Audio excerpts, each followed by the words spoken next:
Today we'll be taking a look at how we took this iPhone clip from this to this. And a really big thing for this particular image is the use of light rays and cinematic haze within DaVinci Resolve. And that's something that we're going to be concentrating on today. So if we hop into DaVinci, you can see we have this clip that was shot on my iPhone 15 Pro, and I'm going to come over to my gallery. I'm just going to first convert the image utilizing the Digital 4 Power Grade. I'm going to close this off. Then the first thing I have to do is just quickly convert the image correctly. So this utilized Rec 2020 and Rec 709. I was utilizing the Blackmagic camera app, and if you want to see that particular settings for the Blackmagic camera app, you'll be able to see here. You can probably just like pause for a second, but you can see all the settings I used for this. Alternatively, I have posted this on Instagram as well. I did have a ND filter on. I used one of the Moment ND filters, which helped to control the light and ensure that my background, although it looks like it is overexposed and blown out here, you can probably see on my scopes that we haven't actually clipped the whites, and we do have information within the whites. I also do apologize for any background noise. I'm currently 5,000 miles away from home and filming this in an orphanage. So here we have this clip here, and then the next thing we're going to do is come over to our exposure, and we're just going to set this clip up correctly for the light rays and the haze. So what you need for light rays is a really bright area, which we really do have, which is our windows right here. So it's good to have an area that has a really bright area and a really shadowy darker area. So we have our darker area, which is, you know, our sitting area here, and then we have a really bright area, which is the windows. But as I said, that we can bring the highlights down quite heavily. So if I bring the highlights down and the lights down, you can see we have a lot of information that we can bring back from our image, like so. Now, we can go straight into adding the light rays and the cinematic haze. However, I just want to get the colors and tonality of the image correct, or where I would like it to sit, before I start grading.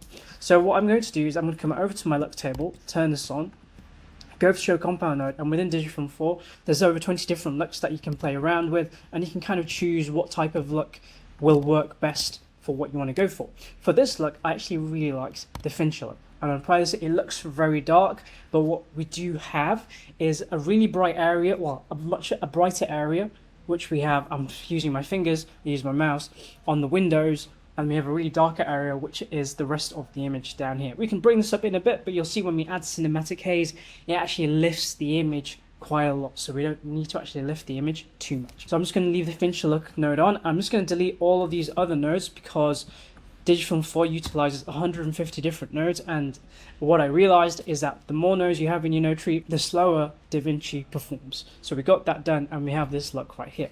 Now we can actually get on to creating our clip. Maybe I do want to just lift the image ever so slightly, utilizing my global like this, ensuring my highlights are not being clipped out, utilizing my parade over here. So that looks all good. I'm going to come over to my effects, turn this on, go to show compound node. I'm going to turn off the grain node, turn off the blur node. I'm going to leave on the glow node. And after this node right here, I'm just going to make two more nodes. We'll bring this to the bottom. One of them is going to be light rays. I'm just going to drag this here. And then the next one is going to be cinematic haze. And you can see when we added our cinematic haze, a lot of the shadows have been brought up. So a lot of the darkness that we created from the Finch grade actually has now been negated almost, and you have this almost not very dense like haze that's been created. But we can adjust this, but I'm going to come over to this in a second. The first thing I want to adjust is the light rays right here. So as you can see, no light rays has been applied, so I'm going to come over to my source threshold and start increasing this. And as I increase this, you'll be able to see that light rays have started to appear. The next thing I want to do is that control the direction of which way the light rays are coming in. Now in that original clip we pushed the light rays to this direction, but you can kind of choose where you prefer it to come through. Best to do is add the light rays to come in from the direction that the sun is coming from, essentially, and the sun was coming from this direction somewhat. So what I'm going to do is decrease the length of my light rays like this, and you can then soften it up ever so slightly. If you didn't want to soften it, you'll have these harsh lines which kind of looks cool. Alternatively, you can soften up ever so slightly, and then I'm just going to bring this down ever so slightly like this, and adjust my threshold a little bit like this, and maybe even decrease my length even more We can come back in to adjust the brightness and stuff in a second, but what we really need to do is know how it's going to work with the cinematic haze. So if I come back over to my cinematic haze and I turn this on, you can see that the cinematic haze has been applied and we still have our light rays. And we're getting to our image, but it's not quite there where it was for the other image that we had, which was this image right here. So to get to more of this type of look, what we can do is, if I bring my clips out, is I'm going to come over to my effects first here, and for my cinematic haze, I'm just going to decrease the near limit ever so slightly. And basically what this is going to do is that it's going to move the haze from this area, which is closest to us, and it's going to push it a little bit further back. You can press on your depth map preview and it's going to showcase where the white is. That's where your cinematic haze is being applied. So as you decrease this near limit, you can see the haze is being pushed back. So I kind of like it not so much on that near side table, but apart from that, it looks pretty nice. And then to adjust the strength of your haze, you can use your air light and your density. Your density is kind of how full and like how thick your fog is. So if you have to increase this, you'll be able to see how much thicker it gets. But I kind of prefer the density to be a little less. I always reduce the resolution loss, because when you increase this, DaVinci takes away the resolution and it becomes very soft. Sometimes you don't want that, so I just reduce this ever so slightly like this, but a little bit of resolution loss, which will kind of soften up the parts of the image that's being affected, is kind of nice. The big one, your air light. So in air light is basically, you can see how strong your haze can be. And then you can kind of push this to kind of however you wish. And you can see what you might be thinking is that, yes, we've added haze, but we've got this warm light coming in. But truly, we want this haze to be maybe a little bit on the warmer side, or just have some kind of a color cast. Now, you can use the colorization result to add some kind of color towards your haze. So if you did want it to be a little bit more on the blue side or a little bit on the warmer side, you can do this. But what I prefer to do is we go back into our global node, which is on the nodes beforehand, and we adjust from there. So let's say we're happy with everything here. Maybe for my light rays, I'm going to reduce the length even more.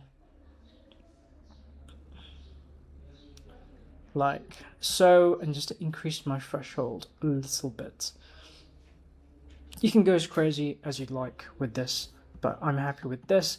The next thing I can do is then come over to my global node, and I'm just going to reduce the saturation quite heavily. So it's going to put it to 40, and that should take away a lot of that saturation edge that's been added to our particular image. Then what I'm going to do is I'm going to start adding color utilizing our lift, gamma, and our gain. So I'm going to come over to my lift, add some blues to my shadows like this, just ever so slightly, not too crazy. Then I'm going to come over to my gain and I'm going to start adding some oranges to our highlights like this, and you can keep pushing it however far you want to push it, and the more you push it more towards the orange, the warmer it'll kind of look, and it'll look a little bit nicer. The yellow for me is a little bit on the not so nice side, so I'm just going to push it a bit more towards the oranges like this.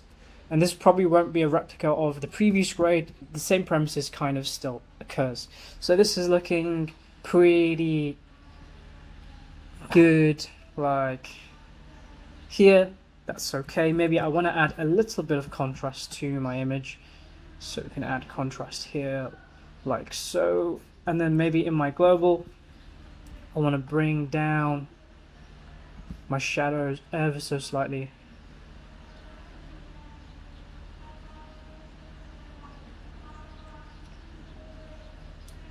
Like this, and then maybe I just want to add some bit more warmth now to my image utilizing my gamma, so our midtones like this. And I want this red to pop out, and I don't want these yellows to be as harsh, so I'm going to come over to my color warper, go over to my reds and start bumping this up, and this will add a little bit of saturation to those reds.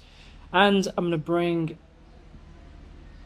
the yellows back a little bit, and you can see I kind of prefer this bit more desaturated look for our image, and that red, that royal red, just pops out a little bit more, which I kind of like. Next thing I'm going to do is come over to my power windows, go over to my show compound node, come over to my upper power window here. I'm going to decrease this like this, come over to my curves and start bringing this down like this. And basically want to create some kind of a vignette for our image. So I'm going to do the lower side as well, like this. This is nice. Bring this side in as well, like so, and then I'm going to bring this side down like this. And as you can see, if I was to go back, well, what I'm going to do is I'm going to come over to this node right here. We'll bring this up like so. And maybe I actually want to brighten this part of the image actually, but I don't want the blacks to come up as much, like so. And then maybe we can add a little bit more warmth, just utilizing my offset, like so. Just that orange goodness. If that's a little too much, we can bring it back ever so slightly, like so. So very subtle before and an after with that node. And with all of our power windows, we've gone from this before and then after. You can see how much more concentrated the image is. Of course, the saturation levels, color levels is very subjective to what you like, so just kind of go crazy and enjoy what you kind of prefer to create. The next thing we did on this particular clip right here is that what we actually did was we applied the anamorphic look. So in our effects, you're going to have this 1.33x squeeze, and when I turn this on, you're going to see that the image converts to a more anamorphic look, so before and an after, which is a really cool thing that we created with Digifilm 4. And this looks really cool. If you're finding that the haze is a little too strong, or you did want to add some color to it or reduce the color to it, we can then come back over to our effects, go to show compound node, go to our haze. Maybe you want to decrease the air light ever so slightly like this, and this will bring back the color as well. And it depends on how dark you want the image. I was trying to go for more of that kind of, you know, Italian mafia smoked out room kind of, like imagine somebody was sat on the seat waiting for you to come by, and you know, they're going to tell you how disappointed they are in you basically. But basically that kind of feel for this particular image. And here we have this, I'll make myself a little bit smaller here, but we have this before, which is just on your iPhone 15 Pro. This is not Apple log. And then we have an after, and you can see how much of a difference it makes. I can attempt to play it, however with cinematic haze it's really going to slow down your computer, so that's just something to keep in mind. You can come over to your playback speed, and you can reduce this to maybe even a quarter if you need to, just to kind of observe your playback. I kind of had to just observe this frame as it was, and then I kind of exported from there. That's why I mentioned before, when utilizing Digifilm 4, get rid of all the other nodes. Get rid of all the nodes that you don't need to utilize, like even this depth map, we're not utilizing it, so we can just take that out. And then hopefully our playback speed will just be a little bit quicker. The last thing you can possibly do that might just add a little bit more edge to your clip is I'm just gonna go back to my resolution. We'll put it on full for now. Come over to my effects. And then what I'm going to do is in my light rays, a great thing that they added in DaVinci Resolve 20 is that you can add atmosphere. And basically what this atmosphere will do, if I take off the cinematic haze for a second and we just increase this brightness, if I was to go to atmosphere and we add atmosphere and I press play, you can see that the light rays kind of shimmer and move around, which is really, really cool. So you can increase the strength of that, you can increase the scale of how it occurs. So here it makes it a little bit more hazy, which might add to the haziness of the room. So that's really cool. And you can do the same thing actually utilizing your cinematic haze. So I know we've just like gone that haywire on the actual light rays, but you can do the air disturbance as well, and that essentially does the same thing. So you can mix the both together, and you can see as I change the intensity around, we're getting a little bit more of that smoky look for our image. So as a still, this is very, very cool. If you're finding that these sides are becoming a little too bluish, we can come over to our power windows, come over to our power window 2. Maybe we want to add a little bit of a warm edge to that left side and a bit of a warm edge to this right side like this, and that will just kind of take away a little bit of that edge.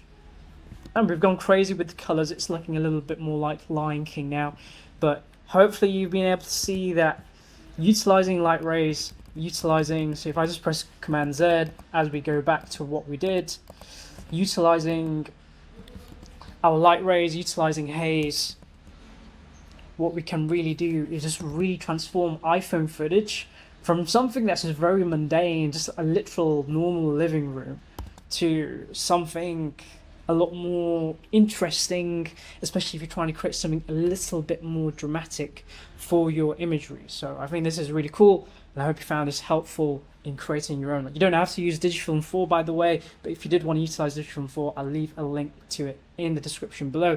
Just the main aspect to take away is this works really well, again, especially with windows with harsh sunlight. So like middle of the day, harsh sunlight, you have deep shadows and darkness within your actual room, but the light coming through the windows is incredibly bright. And even better is you have like spills of light on the walls, on the floors, that you can kind of match and drag the direction of your light rays to, and it'll kind of look, just enhance the look and make it look just a little bit better.